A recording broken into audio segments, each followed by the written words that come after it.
आपसे मेरी बस थोड़ी सी अपील है कि जितनी देर सुने मोहब्बत के साथ सुने।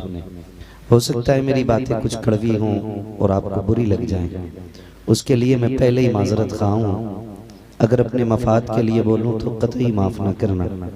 अगर बात हुजूर के दीन पे आए तो फिर खुदा के लिए माफ़ कर जाना, इसलिए कि आपको तकलीफ़ देना मकसद नहीं है।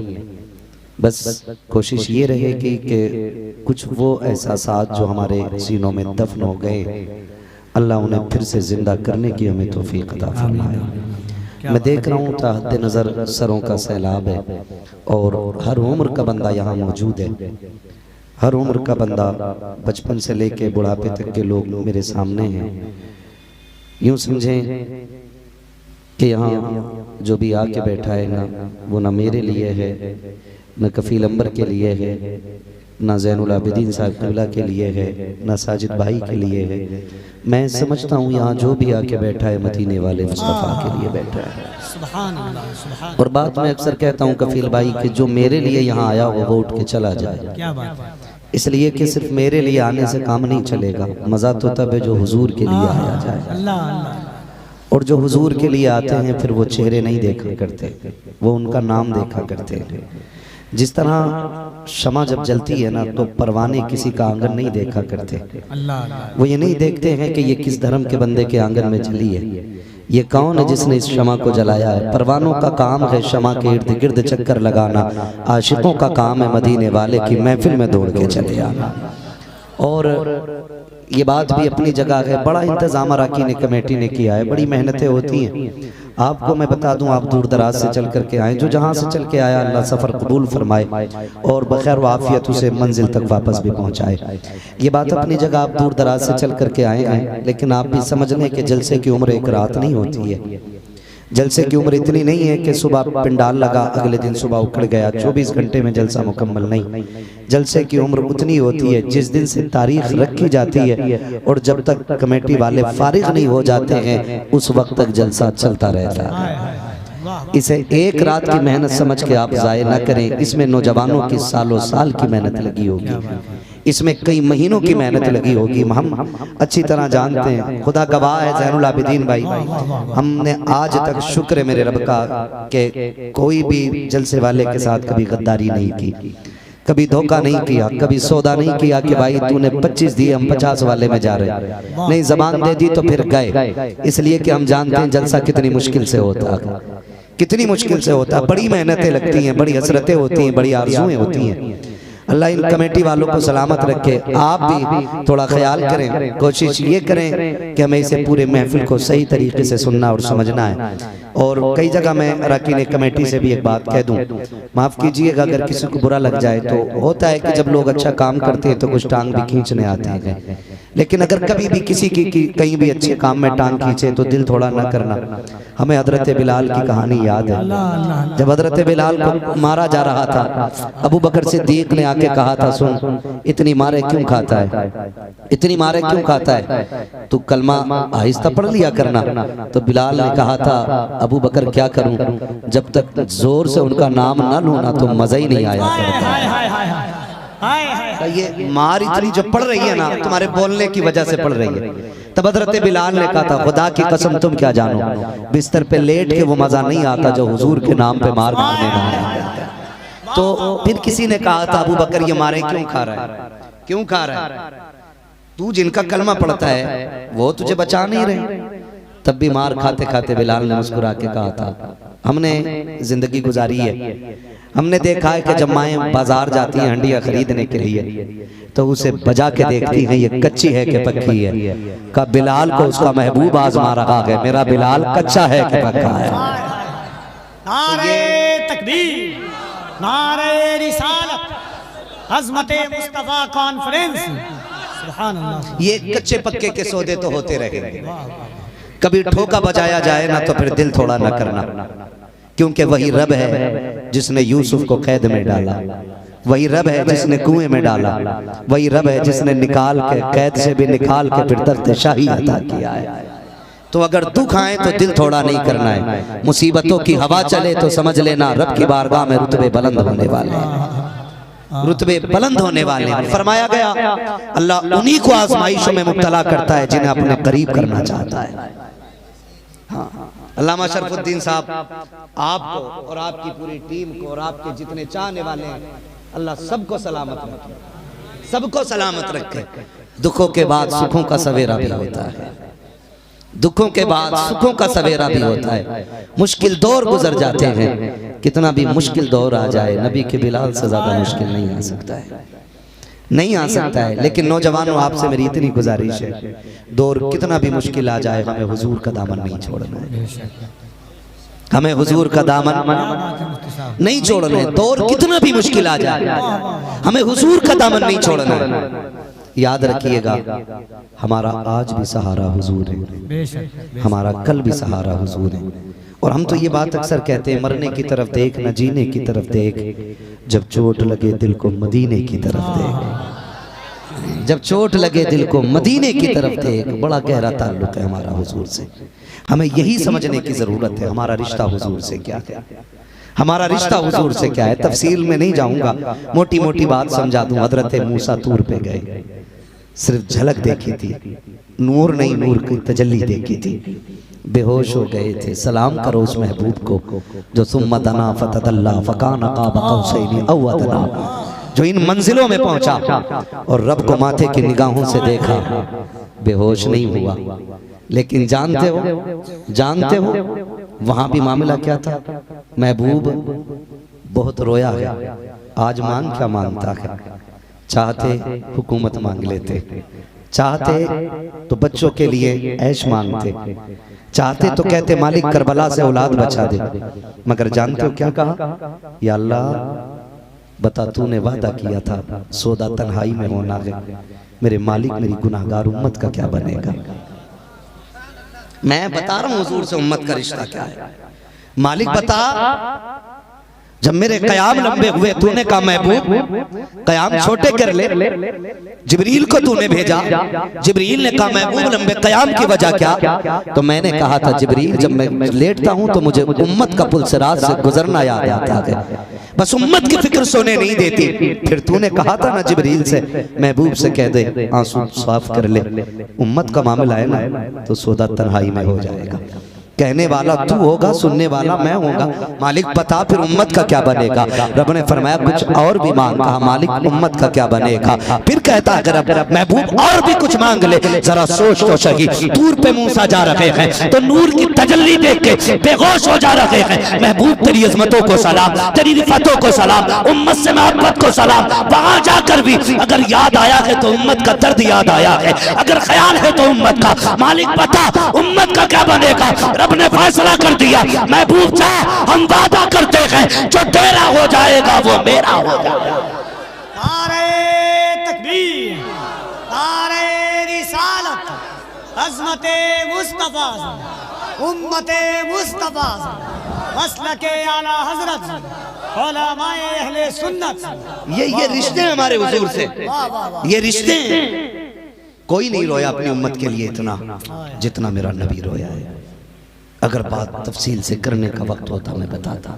नौजवानों समझो अपने रिश्ते को, मेरा नबी है, खुदा की कसम मेरा नबी।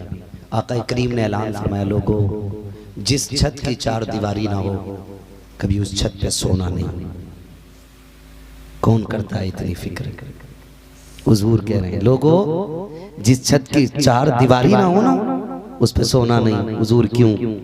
आका फरमाते हैं कुछ लोगों को नींद में चलने की आदत होती है, कहीं ऐसा ना हो कोई बंदा नींद में चले और चार दीवारी ना हो नीचे गिर जाए। हुजूर क्या फर्क पड़ता है। आका फरमाते हैं उम्मती के पैर में कांटा लगे ना, उम्मती को दर्द बाद में होता है, नबी को दर्द पहले हो जाता है। नबी को दर्द पहले हो जाता है। तुम्हारे ही लिए था गुनाहगारों सियाकारों ये शब भर जागना और रात भर रोना। मोहम्मद का रिश्ता हमारा कितना अजीज है हुजूर से। लोग हमसे पूछते हैं क्यों हुजूर के लिए रोड पे निकल आए, क्यों जान की परवाह नहीं करते हो। हमने कहा तुम्हें पता नहीं है, खुदा की कसम हम अपनी जान से ज्यादा अपने नबी से प्यार करते हैं। हम अपनी जान से ज्यादा अपने नबी से प्यार करते हैं। और मैं चैलेंज करता हूं पूरी दुनिया को, ज़ैनुल भाई, कफील भाई, एक शोशा कभी भी छोड़ के देखा जाता है, कभी भी। दुनिया ने बड़ा सितम किया है, सुनना बहुत गौर से। हमारे चेहरे बदल दिए गए, हमारा लिबास बदला गया, हमारे तरीके बदले गए, सिर्फ इसलिए कि किसी भी तरीके से इश्क मुस्तफ़ा की जो झलक सीने में है ना, ये निकल जाए। मगर एहसान मानो बरेली के अहमद रजा का, उसने सबक पढ़ाया, कहा जान है इश्क मुस्तफ़ा रोज फजू करे खुदा, जिसको हो दर्द का मजा नाज़े दवा उठाएगी। उन्होंने यही हमें पढ़ाया, नहीं पिलाया, पिलाया गया। पूरी दुनिया आला हज़रत का एहसान मानती है। क्यों? खास करके हिंदुस्तान के मुसलमानों के सीनों में जो इश्क की शमा जल रही है, ये बरेली के अहमद रजा का फैजान है। बेशक बेशक, ये बरेली के अहमद रजा का फैजान है। लोग बातें कुछ भी करें, रह गई बात काबिलियत की। औरों ने भी लिखा है बहुत इल्म दीन पर, जो कुछ है इस सदी में वो तन्हा रजा का है। वादी रजा की को है, हिमालय रजा का है, जिस समत देखिए वो इलाका रजा का है। अशरफ अली के हुक्म इमामत से है आया, मस्जिद किसी की भी हो मुसल्ला रजा का है। मस्जिद किसी की हो वो मुसल्ला रजा का है।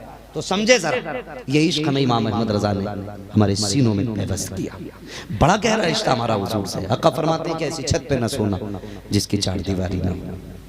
मैं आज पूछूं नौजवानों से, खुदारा क्या हमें इतनी फिक्र है अपनी जितनी हुजूर को हमारी है? क्या इतनी फिक्र है हमें अपनी जितनी हुजूर को हमारी है? आज नौजवान जब बैठता है ना गाड़ी पे, तो फिर एक्सीलेटर जब खींचता है ना, मीटर नहीं देखता, मीटर नहीं देखता। जब गाड़ी हद से ज्यादा स्पीड में होती है ना, हम समझ जाते हैं कोई मुसलमान का बच्चा ही होगा। इसलिए कि इससे ज्यादा गर्मी गोश्त खाने वालों के अलावा किसी और में नहीं होगी। हमने इसी को असले ईमान समझ रखा, 2 टाइम रोटी खाओ, ये समझ रखा है हमने।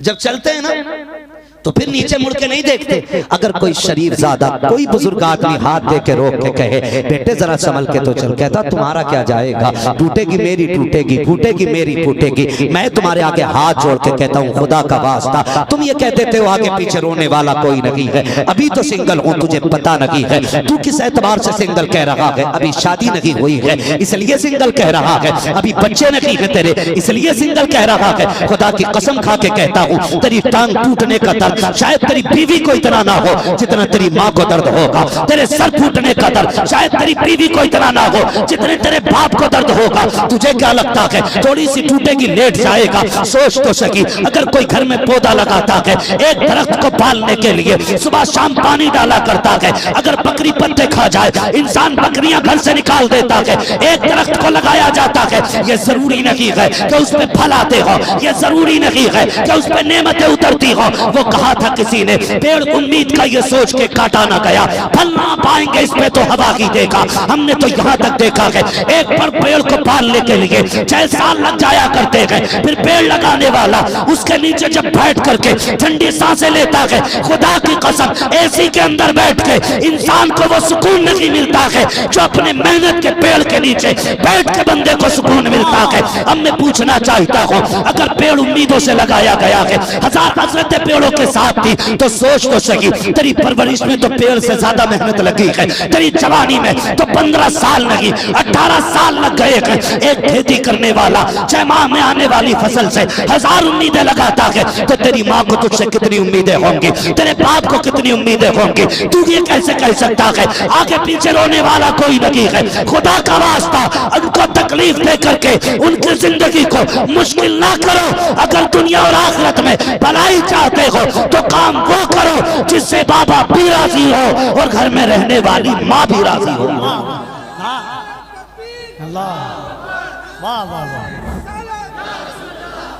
हाँ, दुख होता है, तकलीफ होती है, 1 मिनट के लिए गाड़ी रोकने तैयार है, वो कभी पलट के मदरसा गया ही नहीं, बैठा कान में लीड लगी है, न बिस्मिल्लाह का पता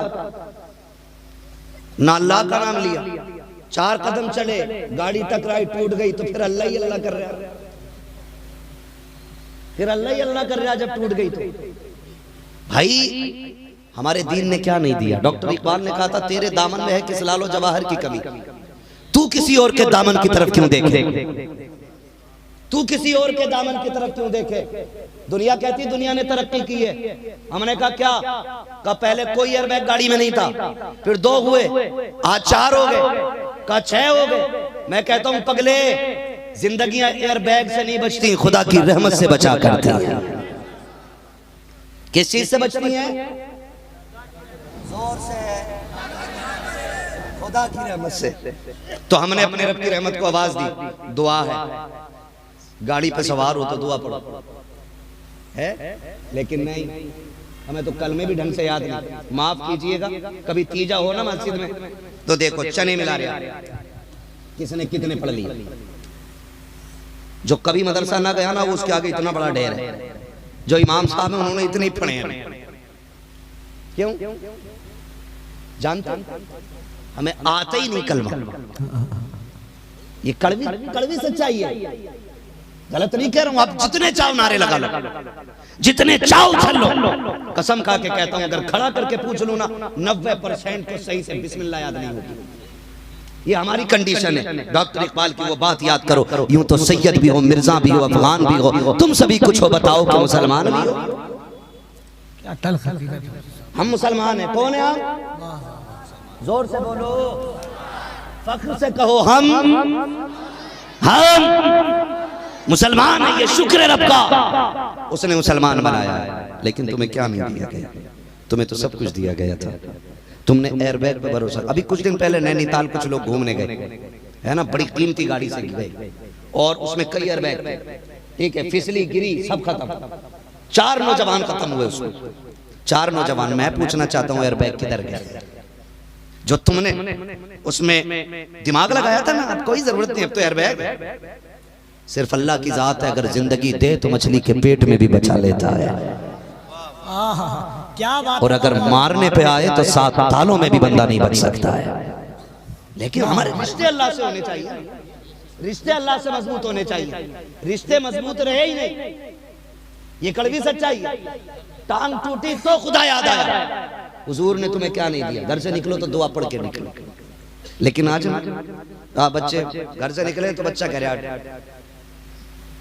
पता ही नहीं कौन सा स्टाइल है। इसका मतलब हमारे यहाँ तो अगर कोई कहना चाय ले आ, तो अगर वो वहां से पूछे लाऊं या ना लाऊं, अगर बंदे ने इधर से कह दिया ऐसे चाय आएगी, क्या मतलब हुआ इसका? क्या मतलब होता है ऐसे हिलाने का भाई? नहीं ना, जब अब्बा घर से जा रहा है तो बेटा ऐसे क्यों कर रहा है? क्या मतलब है?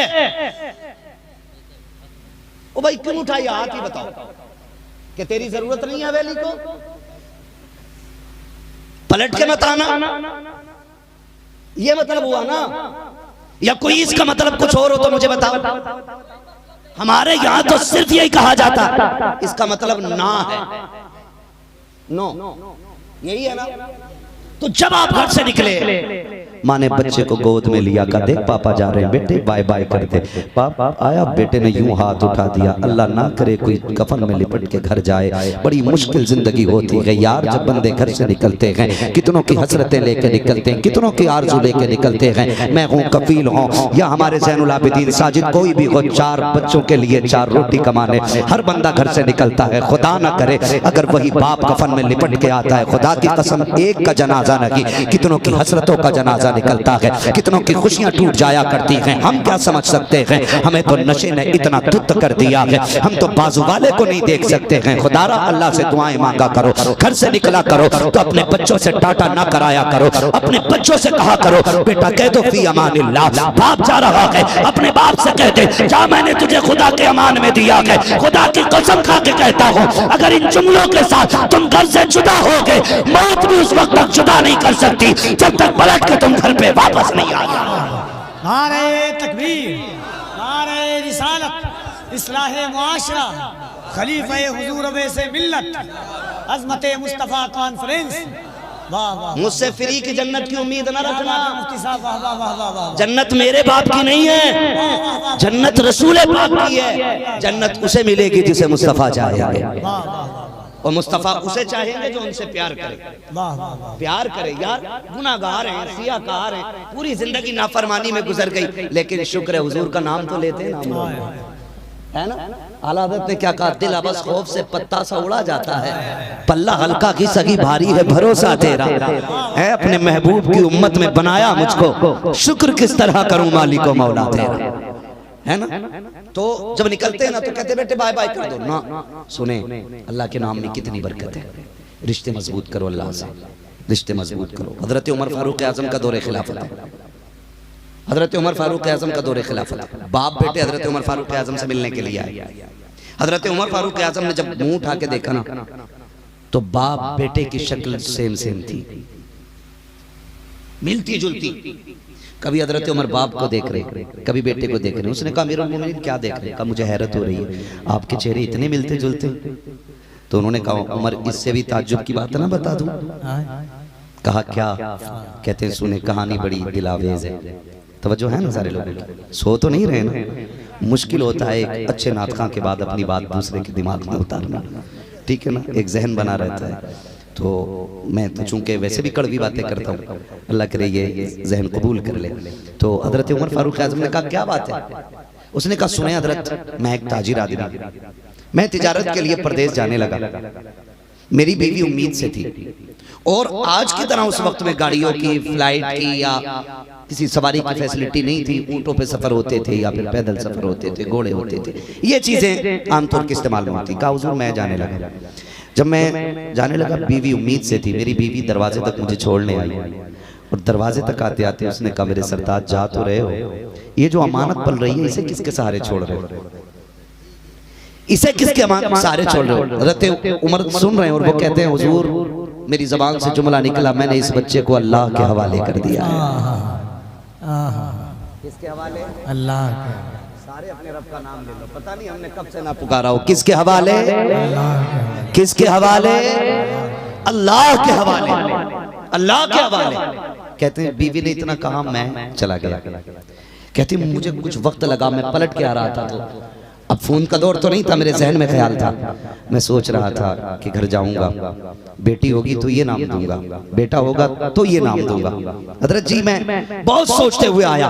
कहते मगर नसीब में कुछ और ही लिखा था, किस्मत को कुछ और ही मंजूर था। हजार इरादे करने के बाद जब मैं दरवाजे पे पहुंचा, लोगों की भीड़ लगी थी, मेरे घर पे ताला पड़ा था। मैंने कहा लोगों में यहाँ बीवी को छोड़ के गया था, कहाँ गई मेरी बीवी? लोगों ने कहा उसका इंतकाल हो गया, हमने बड़ा इंतजार किया, तू नहीं आया, हमने उसको दफन कर दिया। इतना सुनना था। कहते मेरी चीख निकल गई। मैंने कहा मैं इतना कम नसीब, बीवी के जनाजे को भी कंधा न दे सका। मैंने कहा वो उम्मीद से थी, उसके बच्चे का क्या बना? कहा हुजूर वो बच्चा पैदा नहीं हुआ था, माँ के साथ वो भी दफन कर दिया गया। कहता है कि जब लोगों ने इतनी बात कही है मैं बड़ा बेकरार हुआ। मैंने कहा मैं उसके जनाजे में तो ना आ सका, कम से कम उसकी कब्र का पता बता दो ताकि हाथ उठा के उसके लिए दुआ कर सकूं। लोगों ने रहनुमाई की, मैं कब्रिस्तान तक पहुंचा। कब बहुत देर तक उसकी कब्र के पास बैठा रहा। फिर जब पलट के आने लगा मुझे ऐसा लगा कि जैसे मेरी बीवी की कब्र में आग लग रही है। कहते हैं ऐसा महसूस किया, लेकिन मैंने खुद को संभाला, वापस आ गया। घर आने के बाद मैंने बिस्तर पे लेट करके सोचना शुरू किया। मेरी बीवी पाबंदी के साथ नमाज अदा करती थी, पर्दे की पाबंद थी, कभी झूठ नहीं बोला, शौहर के साथ वफादार थी। उसकी कब्र में आग क्यों लग रही होगी? का ये ख्याल जहन में घूमा। फिर मैंने ये सोचा चलो चल के कब्र खोल के देखते हैं। का इस ख्याल से मैंने फावड़ा लिया, कब्रिस्तान गया और उसकी कब्र जाकर के खोली। कहते हैं जैसी तख्ता उठाया है उसकी कब्र से मुश्क की खुशबू आ रही थी। कफन भी सलामत था, बदन भी सलामत था। मैंने देखा, फिर ख्याल किया ये मेरे जहन की पैदावार थी जो मुझको यहाँ तक ले आई। कहा मैं तख्ता लगाना चाहता था, अंदर से बच्चे के रोने की आवाज आई। कहा हुजूर बेटा मेरा था, मेरी औलाद था, बर्दाश्त न कर सका, मैंने छलांग लगा दी। क्या देखता हूँ बच्चा माँ के सीने पे सर रख के रो रहा है। मैंने तेजी से शहजादे को लिया और सीने से लगा के कब्र के बाहर आया। जल्दी जल्दी तख्ते लगाए, मिट्टी डाल करके आसमान की तरफ निगाह उठाई। मैंने कहा मालिक तेरा शुक्र है तूने कब्र के अंदर भी मेरे बच्चे को जिंदा रखा है। का इतना कहना था, आवाज आती है नादान तू भूल गया है जब तू घर से जाने लगा था तेरी बीवी ने ये कहा था ये बच्चा किसके हवाले कर रहे हो? तो तूने कहा था अल्लाह के हवाले कर रहा हो। कहते सुन तूने बच्चा हमारे हवाले किया था इसलिए जिंदा लौटा रहे हैं। अगर बीवी हमारे हवाले कर जाता हम तेरी बीवी भी तुझे जिंदा वापस कर देते।